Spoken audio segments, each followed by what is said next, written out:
se concentrer et qu'on puisse bien étudier au nom de Jésus-Christ. Amen. Amen. Seigneur, je te remercie pour cette journée. Merci parce que tu nous as gardés, protégés. Tu nous as encore donné la santé. Merci parce que tu nous renouvelles le souffle de vie chaque matin. Merci parce que tu nous donnes d'avoir des parents en bonne santé, Seigneur. Amen. Fais qu'ils puissent vivre encore longtemps. Merci, Seigneur, parce qu'on n'est pas à l'hôpital, on est en bonne santé. Fais qu'on puisse bien écouter ta parole, Amen. qu'elle puisse rester gravée dans notre cœur et qu'on puisse bien la comprendre. Au nom de Jésus-Christ. Amen. Amen. Bien la comprendre et surtout la mettre en pratique. Mais c'est Ok. bon, je sais où il est, mon stylo. Va le chercher. Oh, Ok, qu'est-ce qu'on a vu la dernière fois? C'est sur les murmures ou non, c'était sur la convoitise. la convoitise? D'accord. On avait cité quel verset? Qu'est-ce qu'on avait dit? On a il y avait Jacques 1 verset 13. Jacques 1 verset 13. La convoitise nous conduit à la tentation et à la séduction. Le péché. La convoitise entraîne le péché. D'accord. On avait défini c'est quoi la convoitise. C'était quoi le verset de base? Le verset, le tout premier. Parce qu'il me semble qu'on avait commencé à développer, mais on venait à peine d'arriver à la convoitise. On avait dit d'autres choses avant. Avant, d'abord, normalement, c'était Tite 2, verset 11. Et après, c'est là... C'était sur la grâce. La grâce Oui. de Dieu nous enseigne. D'accord. Oui, et après, on a vu On a pris l'exemple du voisin. Le voisin à qui tu ne dis pas bonjour et qui te fait du bien. Oui, on avait vu l'impiété. Et on avait pris l'exemple quand on doit prier. Après, on est arrivé à la convoitise. Oui, et on avait défini ce qu'est la convoitise après. Et on avait dit que la convoitise, c'est quoi? Que la convoitise, C'est désirer ardemment non, ce que nous n'avons n'avons pas, alors que cela ne nous nous est pas indispensable. Oui. D'accord. Et après, on avait vu aussi Jacques 1, verset 13 à 15. La convoitise nous entraîne à la tentation, la convoitise nous entraîne également à la séduction et au péché. D'accord. Et la séduction, vous comprenez ce que c'est la séduction? Oui. C'est quoi la séduction? C'est Jacques combien? Jacques 1, verset 13 à 15. D'accord. Jacques 1, 13, 15. Et Jacques, c'est après Hébreu. La séduction, c'est dire... C'est 13 à 15, tu dis? Oui. D'accord. Oui, c'est par exemple, si tu veux une poupée au magasin et que elle veut pas, et tu dis je la veux parce que celle qui est à la maison n'est pas trop belle ou celle qui est à la maison est cassée. C'est la convoitise. Mais là, on demandait la séduction. C'est quoi la séduction? On a dit que la convoitise entraîne la séduction, c'est ça? Oui. Oui, la séduction c'est pour dire C'est que la quand... tentation. C'est pas pour dire que quand par exemple il y a une poupée à la maison mais on en veut une autre et on voit la poupée au magasin et on dit il me faut celle-là parce que ma poupée à la maison elle est cassée ou... Oui, il y a de cela dedans, oui. Oui, et aussi, par exemple, si on reprend l'exemple de Wendy, c'est quand, par exemple, voilà, on dit, oh, j'aimerais bien... Enfin, au début, on pensait pas à la poupée, et après, dès qu'on arrive dans le magasin, on voit la poupée, on dit, oh, j'aimerais bien cette poupée, et après, ça te tente. D'accord. Ok. Donc, la séduction, c'est que on va se donner... dans la séduction, il y a toujours il y a la notion de l'apparence. Ça apparaît comme bien, mais pourtant, ça ne l'est pas. Donc ici, dans ce cas-ci, quand on va parler de la séduction, c'est se trouver de bonnes raisons pour nous faire croire que c'est indispensable. D'accord? C'est ça la séduction. Ok? C'est que je me trouve de bonnes raisons pour rendre la chose indispensable et avoir bonne conscience. Et c'est le cas que Wendy disait, j'ai ma poupée à la maison, je trouve une autre, en réalité je n'en ai pas vraiment besoin, mais je vais essayer de me trouver des raisons, de bonnes raisons, pour dire que j'en ai quand même besoin. Ok? Là je suis en train de me séduire. Séduire, c'est pour que ça paraisse comme étant bien, alors que ça ne l'est pas. Ok? Ça paraît comme étant indispensable, alors qu'en réalité, je peux bien me contenter de celles que j'ai déjà à la maison. Ok? Bon. Alors.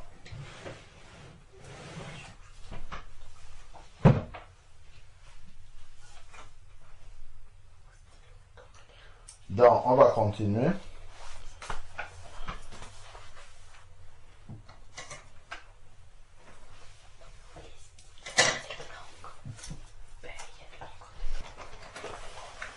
Donc, on est dans 1 Pierre, chapitre 1, verset 14. Comme des enfants obéissants, ne vous conformez pas aux convoitises que vous aviez autrefois, dans votre ignorance. Ok? Donc, on a dit, pour éviter la convoitise, il faut être obéissant à Dieu et à ses parents. Donc, on a dit des enfants obéissants, d'accord? C'est enfants de Dieu et enfants de ses parents. Donc, c'est pour cette raison qu'on dit obéissant à Dieu et à ses parents. Après parents, c'est entre parenthèses V14 et après c'est un point. Entre parenthèses 1 Pierre 1, verset 14. Donc, il faut être obéissant à Dieu et à ses parents. Il faut être obéissant à Dieu et à ses parents. Dans 1 Pierre 1, verset 14. Ensuite, dans le verset, il dit: ne vous conformez pas aux convoitises que vous aviez autrefois. C'est pourquoi il dit autrefois. Autrefois, ça représente quoi? Oui. Avant. Avant quoi? Avant d'être né nouveau. Voilà. Avant que nous ne connaissions le Seigneur, nous avions des convoitises et nous nous conformions à ces convoitises. C'est-à-dire qu'on se laissait dominer par ces convoitises-là. Mais maintenant que nous sommes devenus enfants de Dieu, ce n'est pas, il n'est pas dit que nous n'aurions plus de convoitises. Nous aurions toujours les convoitises, mais nous avons l'autorité de ne pas nous conformer à ces convoitises. C'est ça qui fait la différence. Donc, ce n'est pas parce que je suis devenu enfant de Dieu que je ne vais pas trouver que la voiture du voisin est jolie. Si je n'étais pas un enfant de Dieu, je deviens un enfant de Dieu, j'ai le même voisin qui a la même voiture. Si je trouvais que sa voiture était très belle avant de me convertir, je désirais avoir la même. Maintenant que je suis devenu enfant de Dieu, je vais toujours trouver que sa voiture, elle est belle, mais je vais me contenter de ce que Dieu m'a donné et je vais rendre grâce à Dieu pour celle qu'il m'a donnée. Donc, c'est ça la principale différence. Donc, je vais voir des choses qui sont bien, qui sont, voilà, que j'apprécie, mais ce n'est pas pour autant que je vais me dire qu'il faudrait absolument que je l'aie.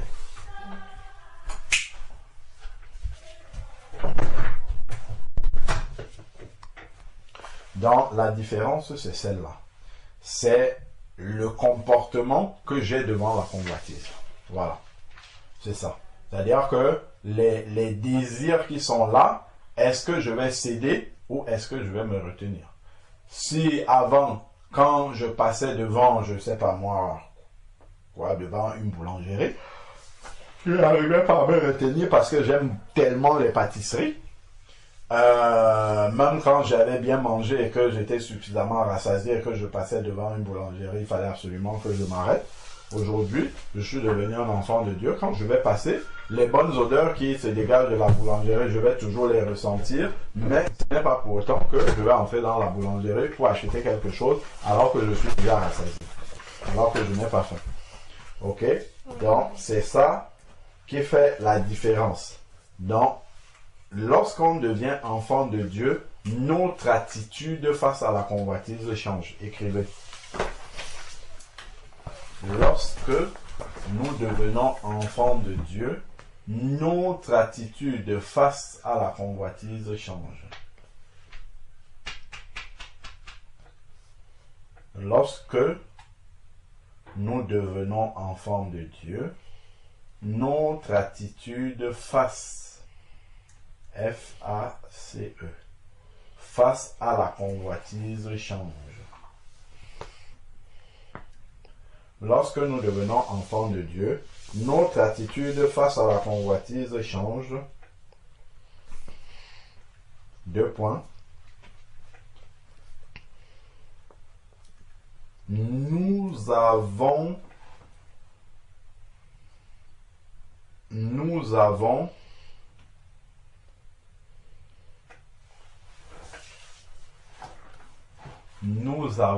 l'autorité.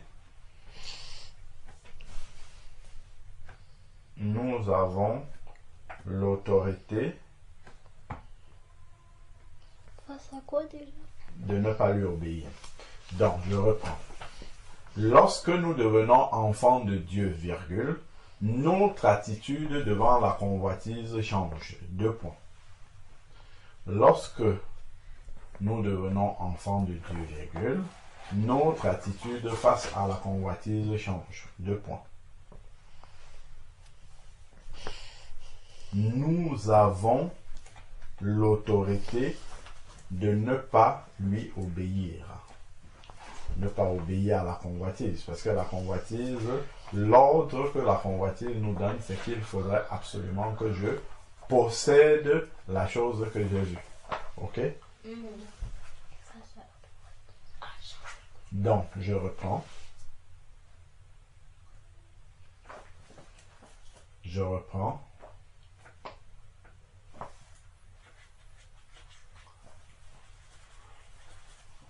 Lorsque nous devenons enfants de Dieu, notre attitude face à la convoitise change. 2 points. Nous avons l'autorité de ne pas lui obéir ou de lui résister. Voilà. Comme ça, vous avez 2 phrases qui vous permettent de bien comprendre. Nous avons l'autorité, après les 2 points, nous avons l'autorité de ne pas lui obéir ou de lui résister. Point. Tout ça, c'est à l'infinitif. Ou de lui résister. Point.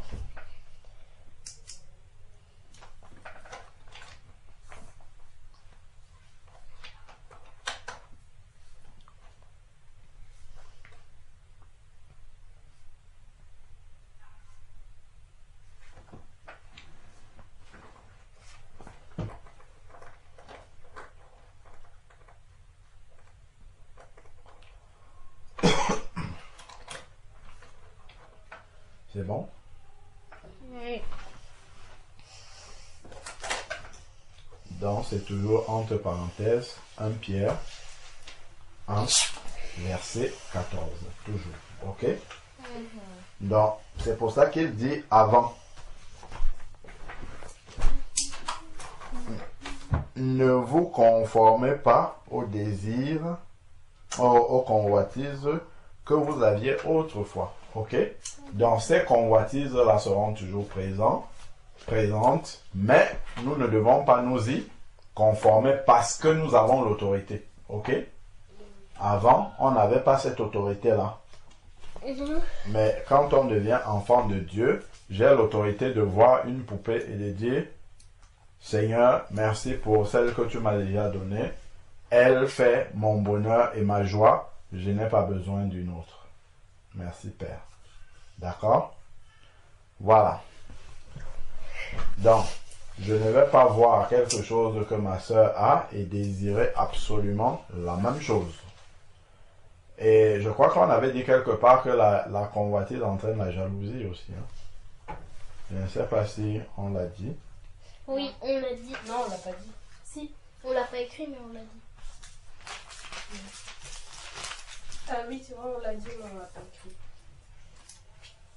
Ok. Bon, on revient dans votre ignorance. Donc ça, c'était avant. Ok. Donc, on va continuer. On va continuer.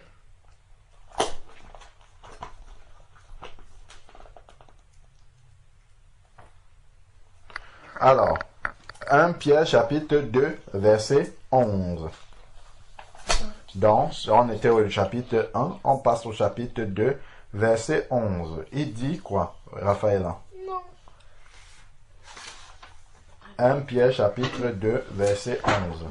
Bien-aimés, je vous exhorte, comme étrangers et voyageurs sur la terre, à vous abstenir des convoitises charnelles qui font la guerre à l'âme. Voilà. Non, on n'a pas encore lu ça. Alors, donc, bien-aimé. Donc, quand on dit bien-aimé, ça s'adresse aux enfants de Dieu. Dieu. Ok. Je vous exhorte en tant qu'étranger et voyageur. Comment un étranger et un voyageur se comportent quand il est à l'étranger, quand il est ailleurs? Oui. Il se comporte de la manière d'où il vient. D'accord, ok. Quoi d'autre? Qu'est-ce qu'on peut remarquer dans l'attitude d'un étranger et voyageur? Il fait ce que son maître lui dit. Un étranger voyageur n'a pas forcément un maître, oui. Il demande des renseignements aux gens. D'accord, ok. Bon, ma question est un peu vague.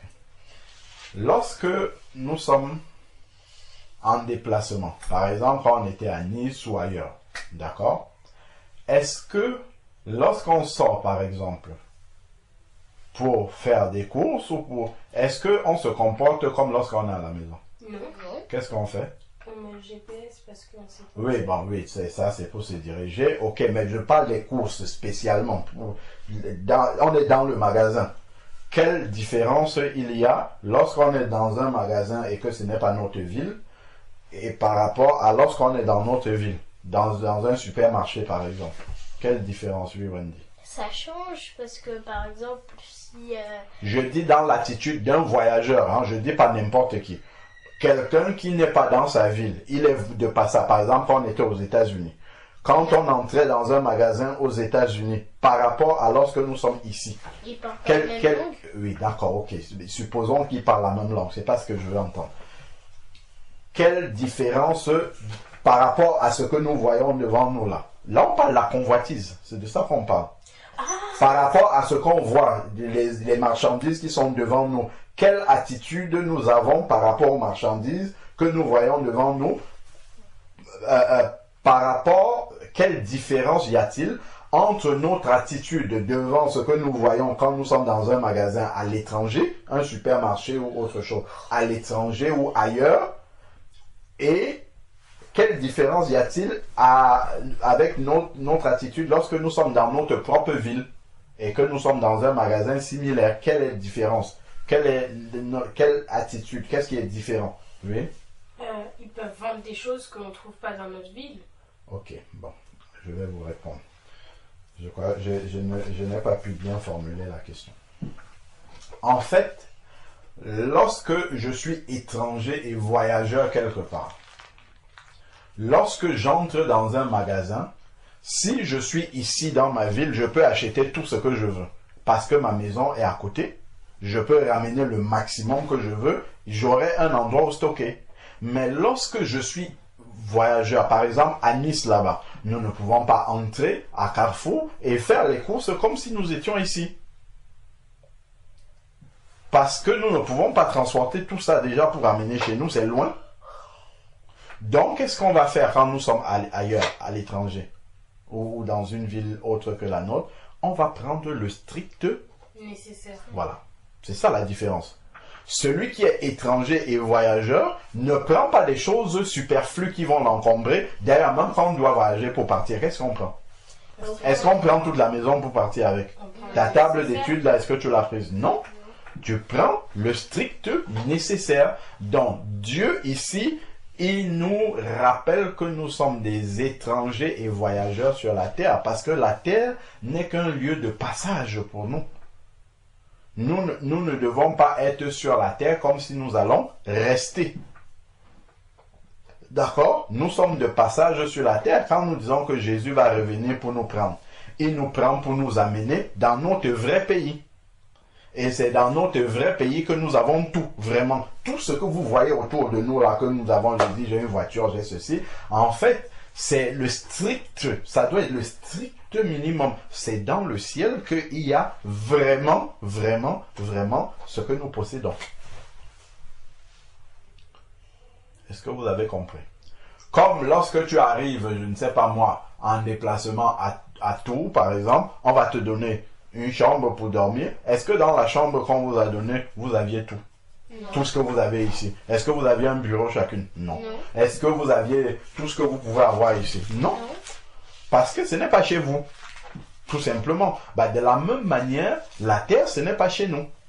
Donc, ici, sur la terre, nous n'avons pas tout ce que nous voulons. Tout ce que nous pouvons avoir. D'accord? C'est dans le ciel qu'il y a tout ça. Donc, nous sommes des étrangers et voyageurs. Donc, maintenant que nous avons compris comment un étranger et un voyageur se comportent déjà ici sur la terre, c'est-à-dire que quand nous allons dans une ville qui n'est pas la nôtre, nos yeux, quand nous sommes dans un magasin, se portent sur ce qui est essentiel pour nous. D'accord? Nous n'allons pas prendre des choses qui vont nous encombrer. Voilà. Donc, on note ça. Un étranger et voyageur. Un étranger et voyageur, lorsqu'il est un étranger et voyageur dans un pays, on va dire ça comme ça c'est plus simple. Un étranger et voyageur dans un pays,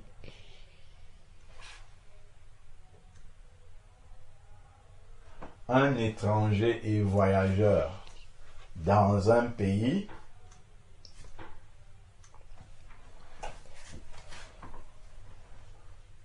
un étranger et voyageur dans un pays achètera bien souvent le strict nécessaire. Ok? Oui. Un étranger et voyageur dans un pays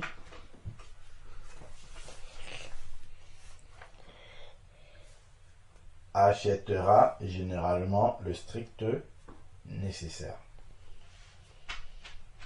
Point. Un étranger et voyageur dans un pays achètera en général le strict nécessaire. Point.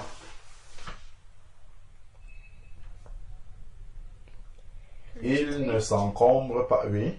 Le strict voyageur. Non. C'est Le strict nécessaire. un étranger et voyageur dans un pays achètera en général le strict nécessaire. Point. Achètera en général le strict nécessaire. Point. Il ne s'encombre pas de ce qui ne lui est pas indispensable. Donc ça, c'est bien sûr en général. On a toujours des exemples de personnes qui peuvent faire différemment, mais ça, c'est en général. Ok? Il ne s'encombre pas. Il ne s'encombre pas des choses qui ne lui sont pas indispensables. Il ne s'encombre pas de ce qui ne lui est pas indispensable. Alors, je prends un exemple qui va vous parler. Si il arrivait qu'on soit en vacances quelque part, d'accord? Supposons. Et que par exemple,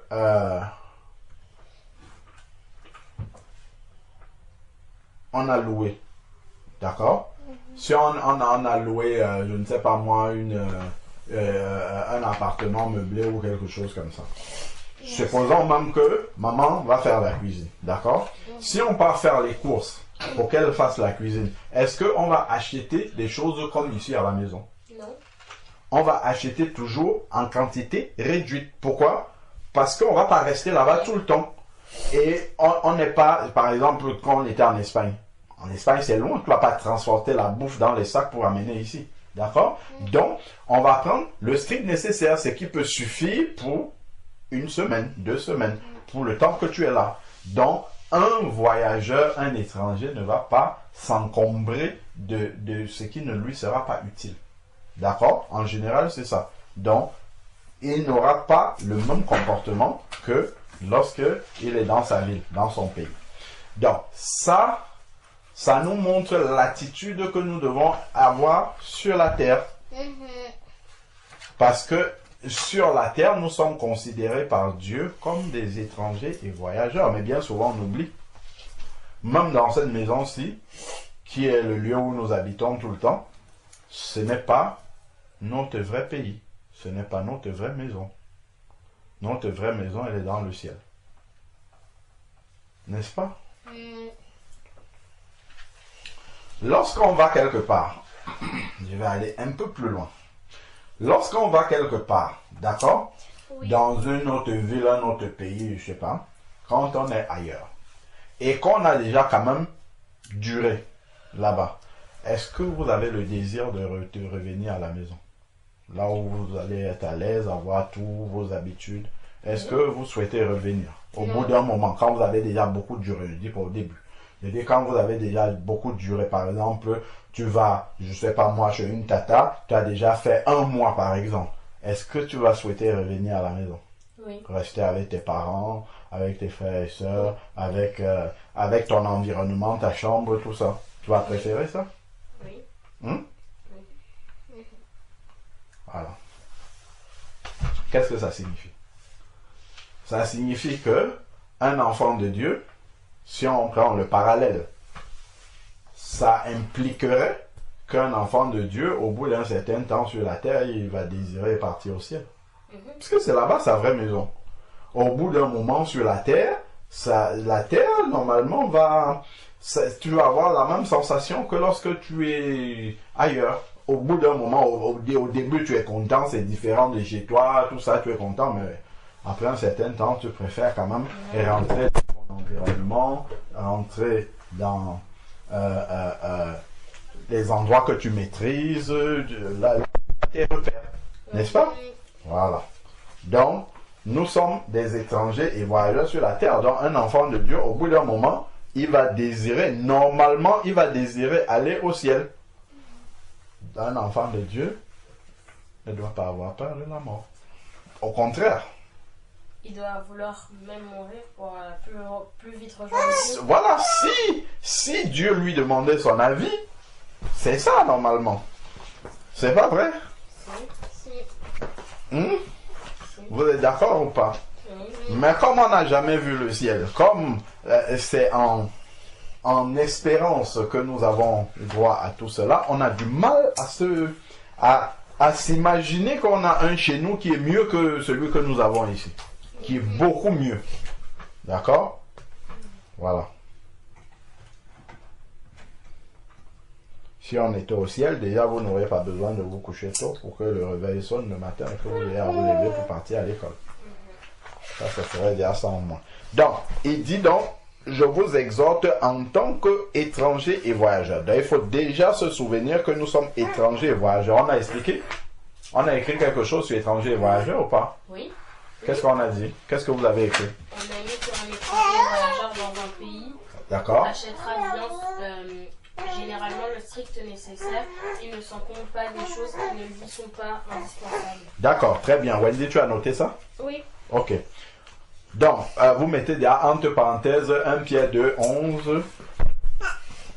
1 Pierre 2, 11. C'est 2 Pierre... 1 Pierre, chapitre 2, verset 11. Ah oui, c'est vrai. 1 Pierre, chapitre 2, verset 11. Donc, une fois qu'on a pris conscience qu'on est étranger et voyageur sur la terre, il dit s'abstenir des convoitises charnelles. S'abstenir, c'est la même chose qu'on a vu tout à l'heure, c'est se retenir. Voilà, très bien. Se retenir des choses qui ne nous sont pas indispensables pour aller au ciel. D'accord?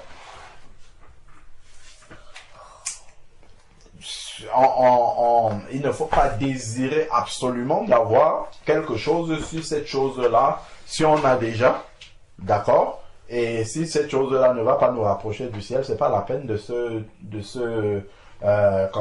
faire tout absolument pour l'avoir. D'accord? Ok. Donc, et on dit que ces choses-là font la guerre à l'âme.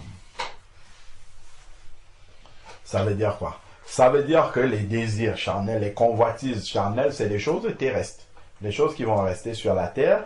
Ça fait la guerre à l'âme, c'est-à-dire que ça te dit, il faut que tu aies ça. Et dans ton âme, tu dis, ah, Dieu m'a dit que ce n'est pas indispensable. Et ça combat dedans. D'accord? Tu dis, ah, il me faut absolument ça. Ah, non, pour le Seigneur, je dois déjà lui dire merci pour ce que j'ai. Tu vois la poupée te regarde, tu regardes la poupée, tu veux, mais tu te rappelles que tu as déjà une poupée à la maison. Est-ce que je vais choisir la convoitise? Est-ce que je vais désirer cette poupée-là alors que j'en ai déjà? Est-ce que je vais être séduite et dire que ma poupée-là, elle est déjà gâtée alors qu'elle n'est pas vraiment gâtée? Tout ça, ça fait la guerre à l'âme. Donc, à l'intérieur de nous, ça combat. Ok? On combat pour pouvoir... Voilà. Non, on ne rigole pas. C'est la vérité. On combat. D'accord? Voilà. Donc, je pense qu'on a bien compris la convoitise et comment est-ce qu'elle nous séduit.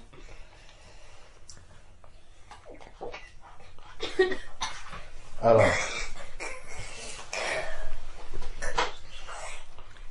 donc, je pense qu'on a bien compris maintenant c'est quoi la convoitise et comment l'éviter. Ok? En étant obéissant à Dieu et à ses parents. Et à ses parents.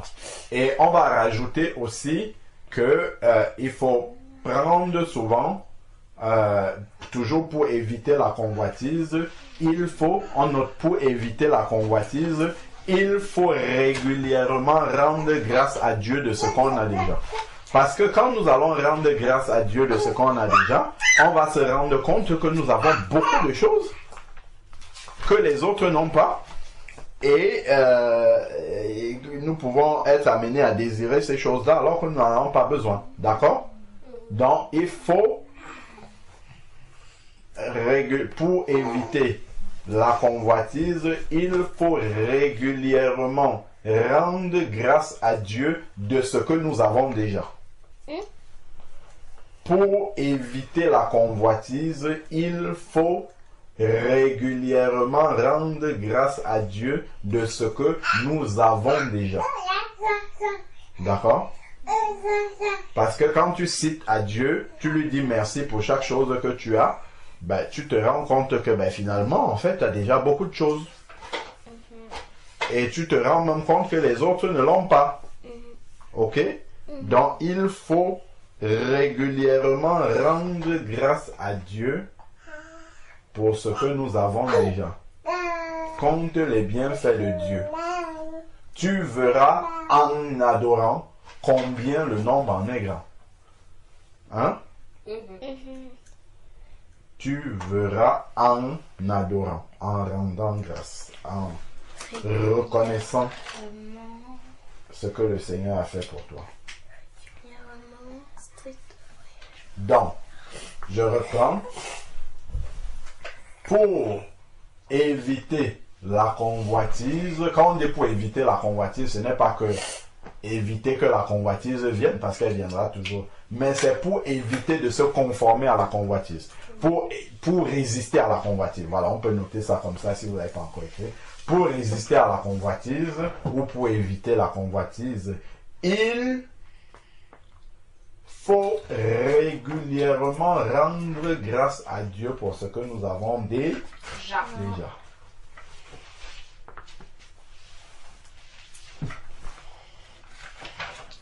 il faut régulièrement rendre grâce à Dieu pour ce que nous avons déjà.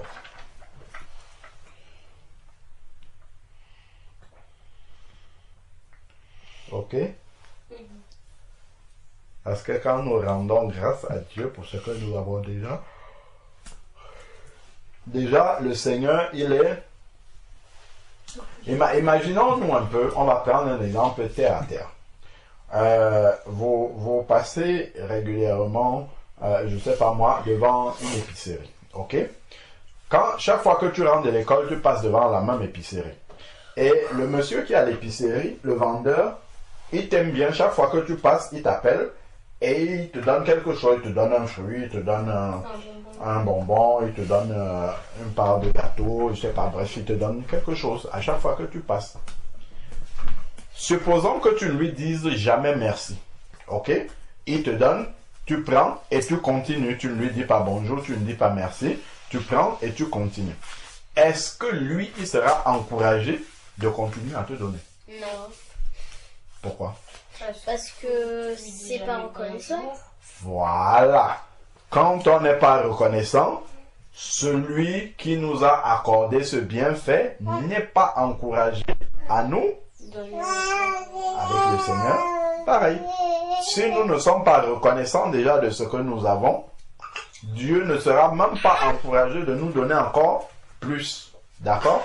Parce que nous ne sommes pas reconnaissants déjà de ce que nous avons. Si nous murmurons tout le temps, nous nous plaignons tout le temps de que nous n'avons pas ceci, nous n'avons pas cela, déjà les parents, si c'est eux qui nous ont dit, ils ne seront pas encouragés de nous en donner encore davantage. Parce que nous ne sommes pas déjà contents et reconnaissants de ce que nous avons déjà. Ok? Oui. Donc si nous voyons toujours ce que nous n'avons pas, c'est exactement le contraire. Nous ne serons pas reconnaissants. Ok? Voilà. Vous avez bien compris jusque-là? Ok. Quels sont les sujets de prière que vous voyez? Là, on a fini sur la convoitise. Sujet de prière. Qu'on puisse être reconnaissant. Ça, c'est très bien. Tout à fait. Qu'on puisse obéir aux parents et à Dieu. Très bien. Donc voilà, deux sujets de prière, être obéissant à Dieu, aux parents, et être reconnaissant. Voilà. Et ne pas faire comme si on allait rester sur la terre parce qu'on... Aussi, voilà, très bien. Toujours se souvenir que nous sommes étrangers et voyageurs sur la terre. Donc, premier sujet de prière, être obéissant à Dieu et aux parents. Deuxième sujet de prière. Être reconnaissant. Être reconnaissant. Troisième sujet de prière. Se souvenir que nous sommes pèlerins étrangers. Voyageurs sur la terre. On a dit un quatrième? Non. Non. Ok. Bon, nous allons prier. Donc, Wendy, tu vas prier pour être obéissant aux parents et à Dieu. D'accord? Raphaëla, tu vas prier pour étrangers et voyageurs.